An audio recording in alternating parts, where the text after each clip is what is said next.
Donkey لگا کر امریکہ پہنچنے والے بھارتیوں کی ملک بدری شروع۔ امریکی انتظامیہ نے متعدد بھارتیوں کو C-130 طیارے میں بھر کر بھارت بھیج دیا۔ امریکی میڈیا کے مطابق ٹرمپ انتظامیہ نے ابتدائی طور پر 18,000 غیر قانونی بھارتی تارکین وطن کی فہرست تیار کی ہے۔ امریکہ میں بھارت کے 7 لاکھ سے زائد شہری غیر قانونی طور پر مقیم ہیں۔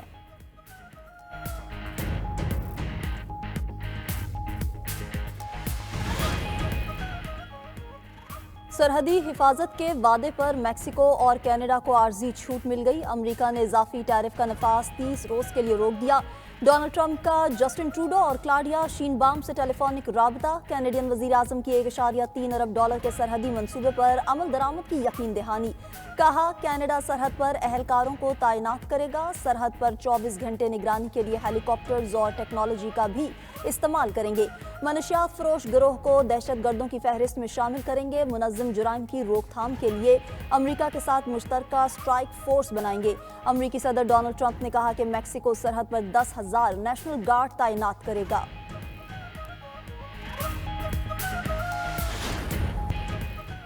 کینیڈا اور میکسیکو کو ریلیف، چین اور یورپی یونین کو دھمکیاں۔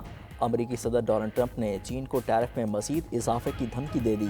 بولے 24 گھنٹے میں چین سے بات کریں گے۔ چین پر ٹیرف 10% سے بڑھا بھی سکتے ہیں۔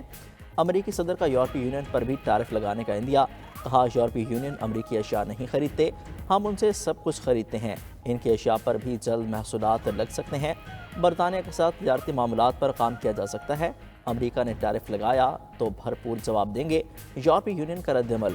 فرانسیسی صدر نے کہا تجارتی جنگ میں امریکہ کا ڈٹ کر مقابلہ کریں گے۔ پولش وزیر اعظم بولے تجارتی جنگ غیر ضروری اور اہم خانہ ہے، اس سے بچنا ہوگا۔ جرمن چانسلر نے کہا ہمیں ٹرانس اٹلانٹک تعاون کو ترجیح دینا ہوگی۔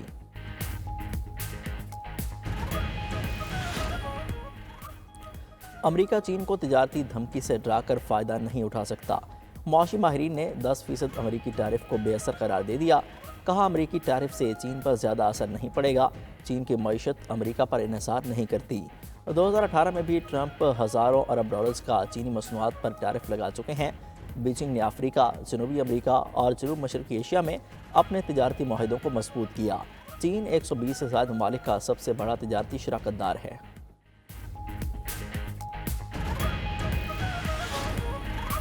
امریکی ادارہ برائے بین الاقوامی ترقی محکمہ خارجہ میں ضم مارکو روبیو US ایڈ کے قائم مقام ایڈمنسٹریٹر مقرر۔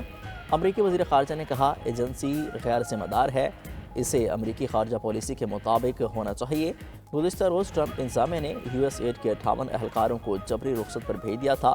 فنڈنگ رکنے سے US ایڈ کے پاکستان سمیت 100 سے زائد ممالک میں امدادی آپریشن بند۔ دوسری جانب امریکی مداخلت کے خدشے پر گرین لینڈ بھی متحرک۔ غیر ملکی سیاسی فنڈنگ پر پابندی کا بل آج ایوان میں پیش کیا جائے گا۔ مقصد گرین لینڈ کی سیاسی سالمیت کی حفاظت کرنا ہے۔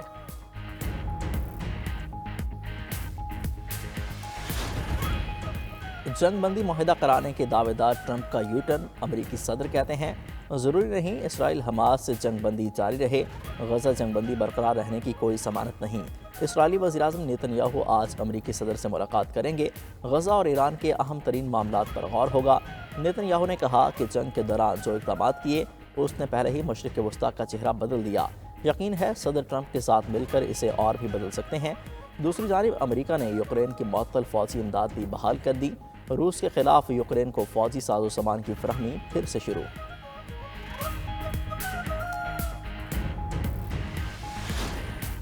پاکستان اور سعودی فنڈ فار ڈیولپمنٹ کے درمیان $1.61 ارب کے سمجھوتوں پر دستخط۔ سعودی فنڈ $1.20 کروڑ کا تیل 1 سال کی مؤخر ادائیگی پر دے گا۔ وزیر اعظم سے سعودی فنڈ برائے ترقی کے وفد کی ملاقات۔ وزیر اعظم نے تعاون کو سراہا۔ گرین انرجی سمیت دیگر منصوبوں پر کام کی رفتار تیز کرنے پر زور دیا۔ دوسری جانب وزیر اعظم شہباز شریف کا مہنگائی 9 سال کی کم ترین سطح پر آنے کا خیر مقدم۔ بیان میں کہا 1 سال میں مہنگائی 28% سے کم ہو کر 2% پر آ چکی۔ اشیاء قرنوش سستی ہونے سے عام آدمی کی زندگی میں بہتری آ رہی ہے۔ وزیر اعظم مہنگائی کے ساتھ پالیسی ریٹ میں بھی مزید کمی کے لیے پرامید۔ شہباز شریف نے وفاقی کابینہ کا اجلاس آج طلب کر لیا۔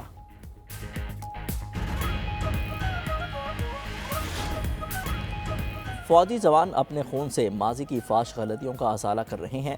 پورا ملک جلد امن کا گہوارہ بنے گا۔ وزیر اعظم شہباز شریف کے کوئٹہ میں امن و امان سے متعلق اجلاس میں گفتگو، کہا army chief general Asim Munir کی لیڈرشپ میں سیکیورٹی ادارے فرض کی ادائیگی کر رہے ہیں۔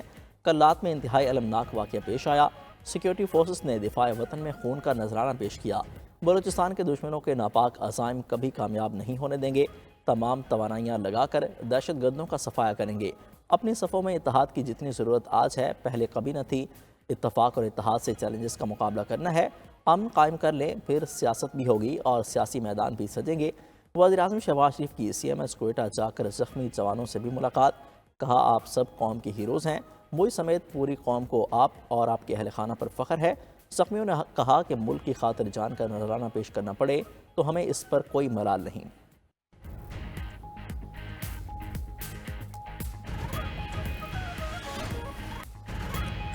بانی PTI نے آرمی چیف کو بطور سابق وزیر اعظم خط لکھا، سپہ سالار سے پالیسیوں پر نظر ثانی کا کہا ہے۔ چیئرمین PTI بیرسٹر گوہر کی میڈیا سے گفتگو، کہا بانی PTI نے خط میں لکھا کہ افواج پاکستان نے بے شمار قربانیاں دی ہیں، فوج ہماری ہے، انتشار نہیں چاہتے، عوام فوج کے ساتھ کھڑی ہے۔ بانی PTI کا خط PTI کی پالیسی شفٹ نہیں ہے۔ بانی PTI کے وکیل فیصل چودھری نے واضح کیا کہ بانی PTI نے آرمی چیف کو 6 نکات پر مشتمل خط بھیجا، دہشت گردی کے خلاف جنگ میں فوج سے اظہار یکجہتی کیا، قانون کی حکمرانی، عدلیہ مخالف اقدامات اور پیکا ترمیمی ایکٹ پر بھی لکھا۔ علیمہ خان بولی، ہماری فوج ملک کی ریڑھ کی ہڈی ہے، ہمیں اپنی فوج کو مضبوط دیکھنا ہے۔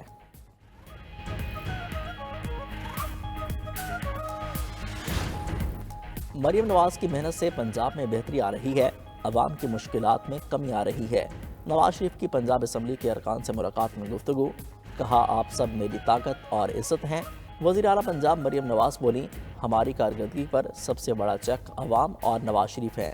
ارکان اسمبلی نے کہا مریم نواز نے نواز شریف اور شہباز شریف کے دور کی یاد تازہ کر دی ہے۔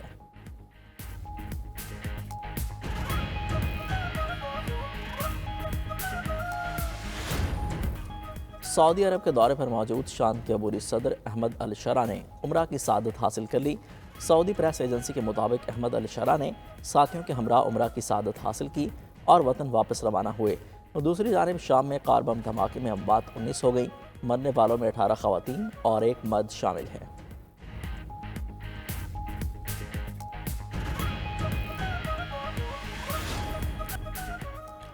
بیلجیم میں 7 ماہ کی سیاسی کشمکش کے بعد نئی مخلوط حکومت قائم۔ فلمش نیشنل پارٹی کے بارٹ ٹی ویور نے وزیر اعظم کے عہدے کا حلف اٹھا لیا۔ فلمش نیشنل پارٹی کے اتحاد کو پہلی بار حکومت کی سربراہی ملی۔ 5 جماعتوں پر مشتمل اتحاد کو ایریزونا کولیشن کا نام دیا گیا۔ اتحادیوں میں بجٹ اصلاحات، سخت امیگریشن پالیسی اور سماجی ترقی جیسے نکات پر اتفاق ہوا تھا۔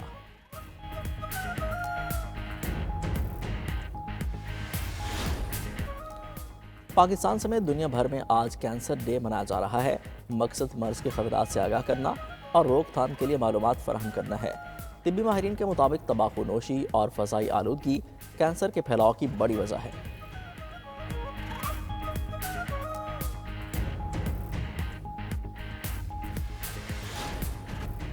پنجاب کا خسارہ 146 ارب روپے ہے، ہمارا سرپلس 156 ارب روپے ہے۔ وزیر اعلیٰ KP علیمن گنڈاپور کی پشاور میں صحافیوں سے گفتگو، بولے ہم نے حکومتی ریونیو میں 49% کا اضافہ کیا ہے، اس کا مطلب ہے گورننس اچھی ہے۔ بانی PTI کی بنائی احزاب کمیٹی کی رپورٹ پر منوان عمل ہوتا ہے۔ وزیر اعلیٰ علیمن گنڈاپور کا CMS پشاور کا دورہ، قرم میں فائرنگ سے زخمی ایڈیشنل اسسٹنٹ کمشنر سعید منان کی عیادت کی۔ دوسری جانب ضلع قرم میں پائیدار امن کے لیے مائدین کا ایک اور جرگہ، شرکاء کا سوشل میڈیا پر سنسنی پھیلانے والوں کے خلاف قومی سطح پر کارروائی کرنے پر اتفاق۔ چیمپئنز ٹرافی کا جوش و خروش عروج پر، دبئی میں شیڈیول پاک بھارت میچ کے آن لائن ٹکٹ 2 گھنٹے میں ہی بک گئے۔ سب سے مہنگے 9.5 لاکھ روپے پاکستانی والے ٹکٹس ہاتھوں ہاتھ فروخت ہوئے۔ فروخت شروع ہوتے ہی 1.5 لاکھ سے زائد لوگ ویب سائٹ پر آئے۔ ویب سائٹ کا سرور بیٹھ گیا۔ پاکستان میں شیڈیول میچز کے فزیکل ٹکٹوں کی فروخت جاری۔ 26 شہروں میں ٹکٹس نجی کورئیر کمپنی کے آؤٹ لیٹس پر دستیاب۔ ادھر چیمپئنز ٹرافی کا ملک کے مختلف شہروں میں سفر، بہاولپور پہنچنے پر شہریوں کی بڑی تعداد دیکھنے آئی۔ ٹرافی کے ساتھ سیلفیاں اور گروپ فوٹو بنوائے۔ قذافی اسٹیڈیم کی نئی لک کے بعد پویلینز کے نام تبدیل، مین بلڈنگ کے پویلین اینڈ کو جناح اینڈ اور فار اینڈ کو اقبال اینڈ کا نام دیا گیا۔